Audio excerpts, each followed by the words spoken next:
රේන්දපොළ නාය ආරම්භක ස්ථානය.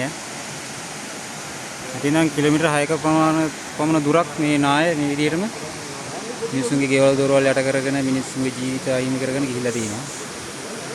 ඒක පේන්නේ නැති මේ ගස්වල උඩ මඩ තියෙන, ඒ කියන්නේ සාමාන්‍ය ඒමක් මොකට වගේ තමයි ඉල්ල තියෙන්නේ. මිනිස්සු දෙලා මේ පාර කොමක් හරි කරලා හදාගන්න තමයි ලෑස්ති වෙන්නේ. ඒ තමයි ඉතින් වත්මන් දත්තේ රේන්දපොළ නාය සම්බන්ධ.